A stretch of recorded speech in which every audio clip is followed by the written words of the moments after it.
Don't be comfortable with the fact that you cannot speak. Because, I mean, how are you comfortable with the fact that you cannot speak? So they are enjoying their comfort, but they want you to pay the cost. Yeah.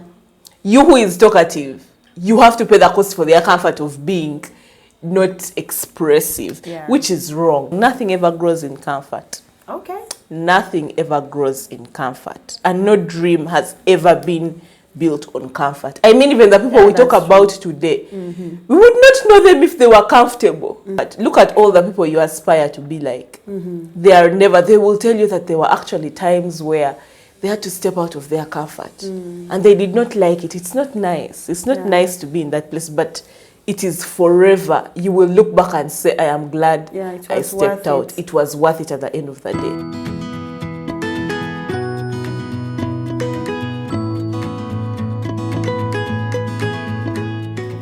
Welcome back to the Benny Talk today. I am very happy that you are watching this video, but also because I have a very amazing guest today and I'm excited about what we are going to talk about today. So stay tuned, and if it's your very first time to watch the Benny Talk, you are very welcome. Thank you for joining this amazing family. If you've always watched us, thank you so much, and keep watching. Yes, keep watching.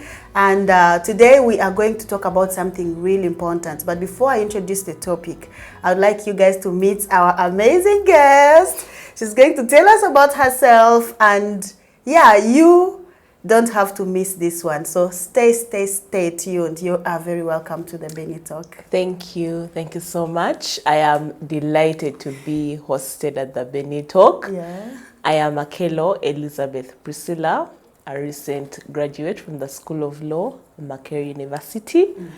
I am passionate about so many things, but most especially what we are doing right now, talking to the youth. I am passionate about making friends, and I am passionate about growing with one another. Thank you for having me. I love that you are passionate about growing with one another. And that leads us to today's conversation, finding your audacity. Wow. So this conversation is really important, and we are glad that you accepted the invitation to the Benny Talk. So let's dive already into the conversation. Maybe we'd start with telling us what's audacity, because what is it? What is audacity? Okay. And then thank you. So audacity, it sounds a very intriguing term, but it's just about not waiting for permission to becoming who you are without having to ask for permission, because you just have to step out into your fullest potential in whatever you do and in whatever field you're in. You just have to know, I need to be there. If not me, then who? That is basically what audacity is. Okay. Yes. Okay. Right. I love that. You know, you have no choice. You have to do it. Exactly. So how, at that moment when you don't know what to, you know what you have to do, but you are kind of scared, or you are asking yourself a lot of questions. Like, let's say we have done this video and you're like, will it be liked by people? And so what do you do at that moment so that the people who are actually, that you're presenting to do not feel that you are also on pressure, because you have to stand and be confident about what you want to talk about. So how do you deal with that situation? Okay. I believe dealing with such a situation is different depending on who we are. There are people who find no reason whatsoever. To them, it is automatic right from birth. They know that I don't need to ask for permission. And there are those who oftentimes sit back and are intimidated by so many forms of bubbles. I call them bubbles because you have to burst those bubbles. Bubbles of fear, bubbles of what will people say, bubbles of what if it does not come out as I imagined. So there are so many bubbles we cloud ourselves in that are, I call them bubbles because they are not real. A bubble eventually bursts. Yes. So Sia sang a song, and I'm going to mention the chorus. It's called "I'm free to be the greatest, I'm alive." So in whatever you do, you just have to give it your all. How it comes out, it is not you with the control. As long as you've given it your all, at the end of the day, you will sleep peacefully knowing I gave it my best shot. So linking it to our topic today, which is finding your audacity. First and foremost, you need to know your why. Okay. You need to know your why. You need to know that niche. You need to have that niche within you that tells you, I am doing this because of A, B, C, and D. And as I had said a few minutes ago, if not me, then who? Right. And to do this, of course, it is never possible alone. You can't do it alone. Yeah. You need to uplift each other. You need to grow with one another. Because as I said, there are different categories of people. There are people who find it so easy to go about, and there are people who find it quite difficult. So the more you keep meeting with like-minded people, the more you find yourself becoming like them. You know the famous saying of show me your friends, then I can tell who you are. Exactly. Right. So the circles we also keep around us matter quite often. If you're oftentimes surrounded by people who say so many negativities, you will eventually find that growing in you. You know, most of these things that each and every day we face, for instance, criticisms, positive vibes, they are seeds that we plant within ourselves. So the people whom you meet are the ones who water the seeds. So if each and every day I am planting a seed of, I know I am the best. I know I don't need permission to be the best version of myself. I know I do not need permission to step out and start that business I've always wanted to do. I know I don't need permission of how people will perceive me. That is already a seed. Now, the people whom you keep in your space are the ones who water that seed in you. And as you know, a seed, it grows. It will eventually grow. Yeah. The more you keep listening to positive words of affirmation, it will grow. And you'll find yourself actually becoming like those words that you keep telling yourself. Okay. So finding your audacity is a very broad, beautiful concept that I am passionate about. And I have, for the few years I've lived, I'm not so old. I am not old, actually. The few years I have lived, it is the best decision you can ever take. Okay. As an individual or helping someone else, it is the best decision. You may not find your audacity, but you can help someone else find their audacity. And in that process, you will also find your audacity. Wow, I love this. And as you were talking, I'm just thinking about, let me say, I'm at a workplace that is very toxic, for example. And you know we have to survive, you know. You have to make money and survive.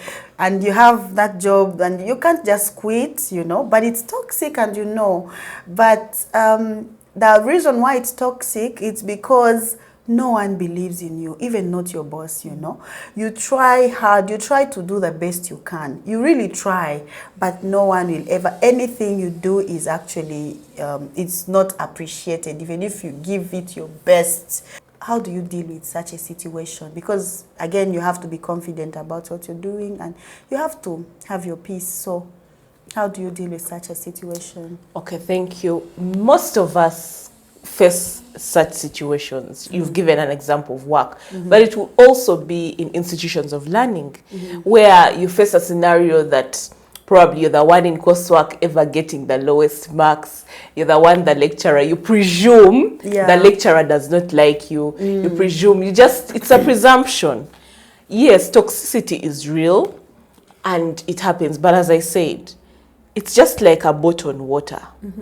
You only have control over the water inside the boat, not the water that is in the ocean. Yeah. So as long as the boat is sailing freely on the waters, you have no control over that water. But the moment it starts getting into your boat, that is where you have to take action and draw out that water. The same applies to that toxicity at work. As long as you keep that toxicity out of your proximity, what does that mean? Out of your mind. You keep it out of your heart. You have no control over that. Because we are in a life where people perceive us differently. We have the New Testament books, Matthew, Mark, Luke, and John. But whenever you read those books, you will find the stories are actually similar. What does that tell you? Both of them could have been there at that moment that incident was happening, but people saw different things. Yeah. Rightfully so. So you may term it as toxicity, but they are probably phrasing a version of them that they're trying to portray outward on you. I have a belief that any negativity that is said towards you, it is not said in a form of being entirely negative. But the person could have tirelessly tried to be like you, but has failed. So they find a soothing mechanism on how to make themselves feel better about it. Let me give an example. I am plus size.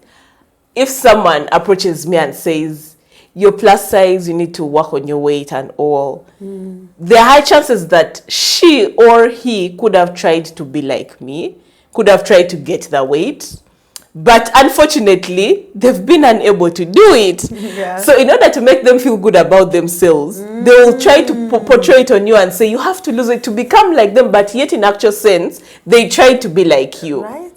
For instance, let me give an example. You are lighter than me. And often, of course, I'll start spreading the narrative of you could have bleached, or you could have tried to get that color in a manner that is not natural. You may find that in secret, I've actually tried to be light, but I've failed. So in order to feel good about what I have tried so much to do and failed, I will paint a picture of it is wrong. Now that applies to toxicity at work. Evaluate what kind of toxicity are they bringing towards me. Are they saying I'm too loud? Probably they are timid. Right. Are they trying to say that I work overtime? Probably they relax on their assignments. So it's not entirely your fault. And as I've said, as long as you only have control over the water in your boat, you only have control of what to pick from whatever I said at you. Yeah. And as they say, you can't throw stones at every barking dog. Every time you move out of your house to go to work and dogs are, you cannot get stones to throw at them. Choose which particular stones to throw to which dog. And it is better not to throw any stone. Yeah. Because at the end of the day, they'll die in their own movie. So whenever that toxicity is brought towards you, let it not reach your mind. Let it not enter your thoughts. Let it not get at you in any form. And I kid you not, they will die in their own movie. A natural death. A natural death. Yes. Yeah. I really love what you're saying about, not minding what people are saying about you. And I like the example that you've given. Someone might be actually complaining about you while they've tried so hard to be like you, and they've failed. So they just try to make you feel bad. Why? I mean, it's actually out of jealousy, but you might not know. So if you keep focusing on what people are saying, you will end up just hurting yourself for nothing, and yet it's them who have a problem. Now, talking about the circle of people, you said, tell me who, the analogy that says, tell me who you work with, I'll tell you who you are.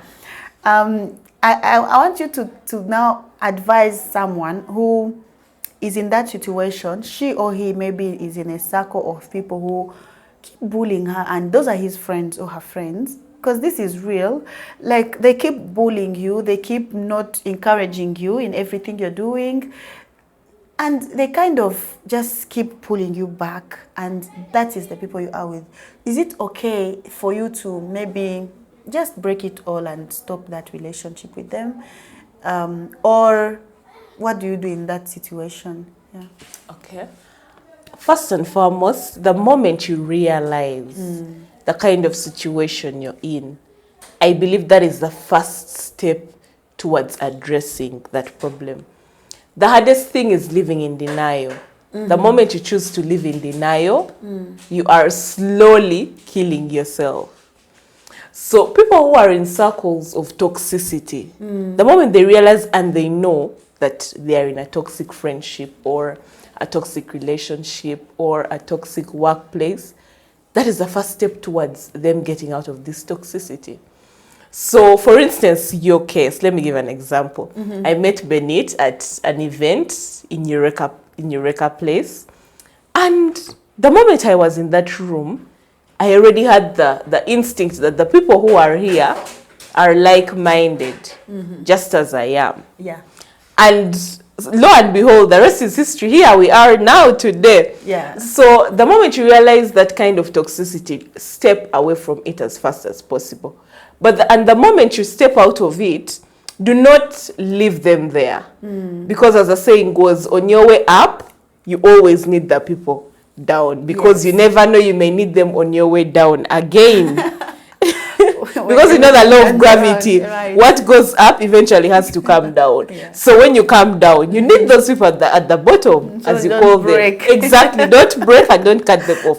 When you get out of that toxicity, get back and find a way of bringing them also out of that toxicity. Because remember, as I said, Audacity is not a one-man role.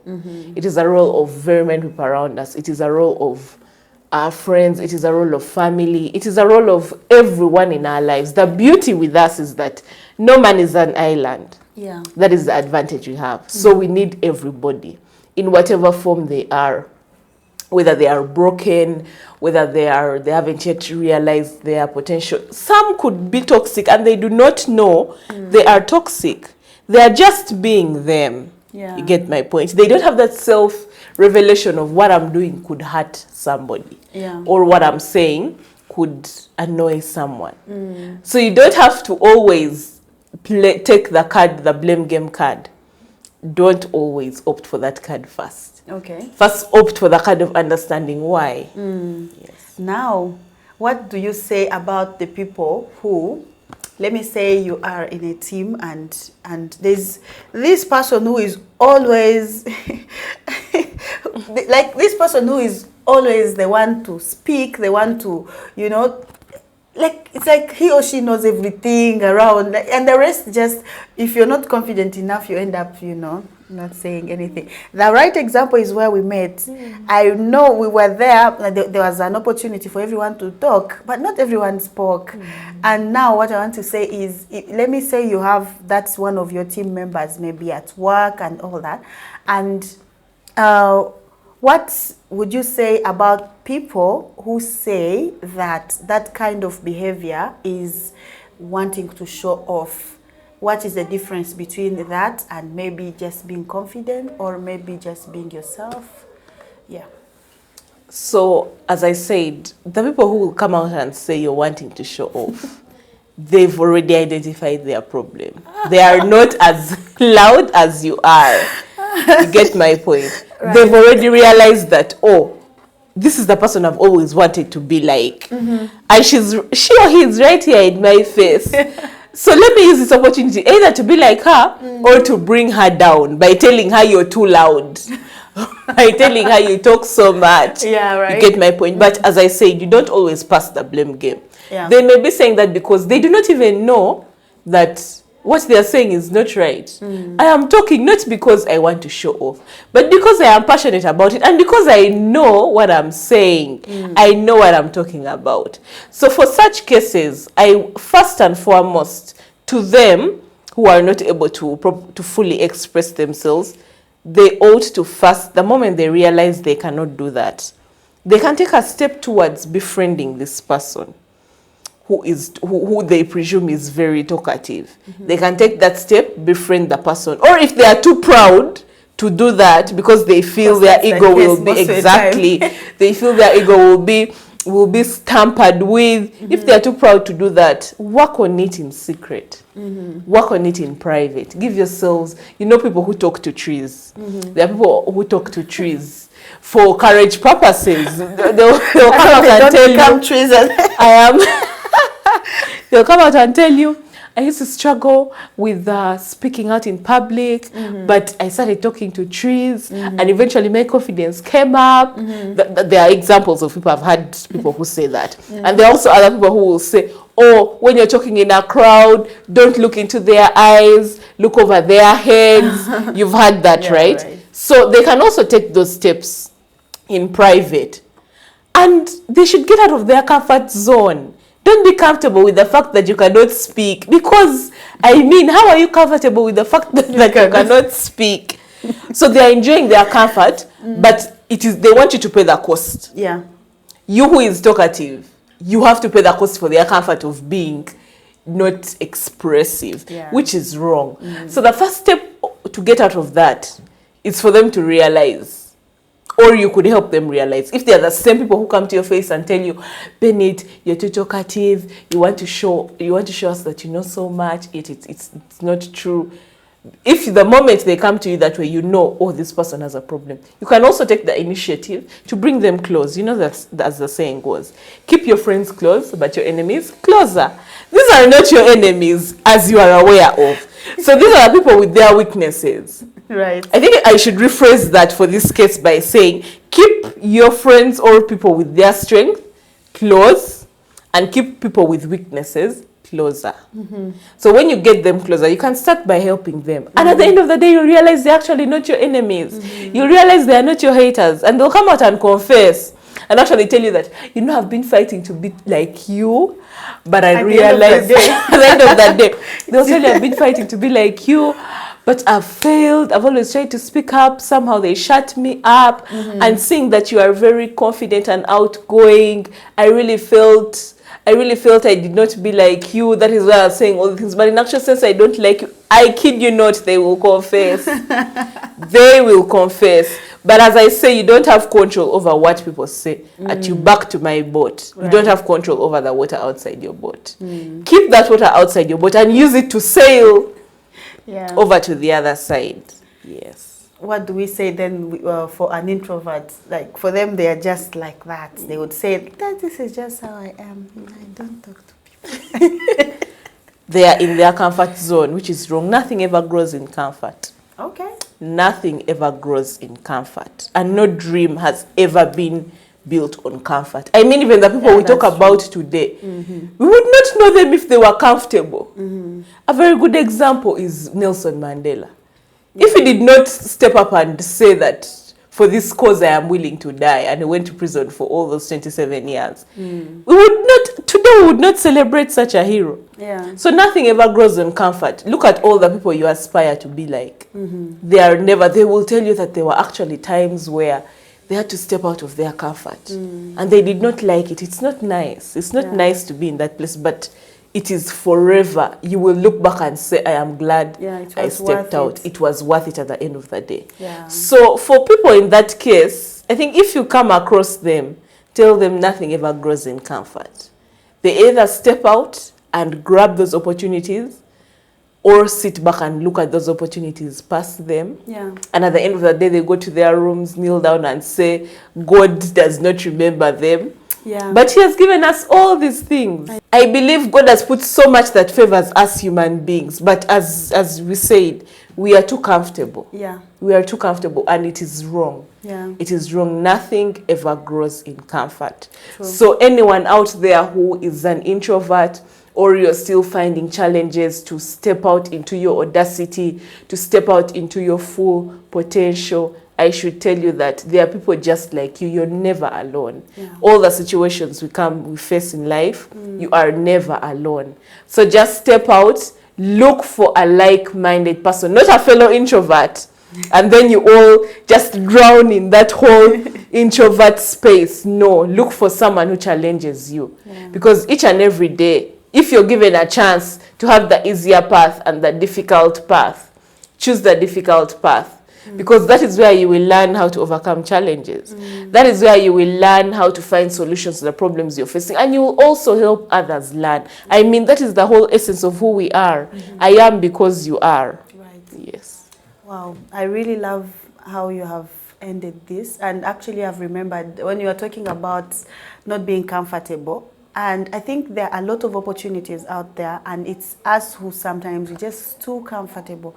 I met a lady a few weeks ago, and her problem was she wanted to step into an office, and the askari was not letting the lady in, and she was just there wondering, now why is he refusing me to enter? And I was just coming out, and then she told me, by the way, do you work here? I'm trying to go inside. And I was like, okay, what do you want? And then she says, I'm trying to come to introduce my business, you know. I want to introduce my business and maybe to see if they can work with me. I do printing services, blah, blah, blah. I was like, oh, wow. Okay, there's nothing much I could do because, I was just getting out. The askari has all the word. But when I left, I thought about it. I was like, I love this. That was really not being comfortable. She left everything. She could have been there and saying, you know, I'm not getting business, people are not. But she took the initiative to go and knock, you know, where they will not even open for you, but you are there knocking. If she comes back and knocks again, maybe the 100th time they will open for her, but she's just trying. And I came back, I was thinking about it, I'm like, yeah, I love this. Maybe I should also do this. Maybe I'll get more customers, and you know. So I really love the fact that you don't have to be comfortable. You don't just have to be in your comfort zone. And that's the problem. Young people right now, they have ideas, they have a lot of things to do, but they're not taking the initiative to get out of their comfort zone, and that's what is limiting them. It's been really nice to have you today. Thank you very, very much. I don't know if you have any other thing to tell our people, because, yeah, and if you have any questions, you've been watching and you have a question for Elizabeth, please just put it in the comments or reach out to us on info@thebennytalk.com and we shall get back to you. Or if you have anything that you'd like to add on to this conversation, just drop into the comments and give us your feedback about this conversation. Yeah. I don't know if you have any other thing to tell our people, and yeah. Thank you so much for having me on the Benny Talk show today. It has been a lovely conversation. I am very passionate about research and writing. You can follow me on LinkedIn, Akello Elizabeth Priscilla. You can also follow me on X, Akello Elizabeth Priscilla. We can connect, and together we make the world a better place for us. Thank you. Yeah. Thank you so much for coming, and thank you so much for watching. I'll see you in the next video. Bye.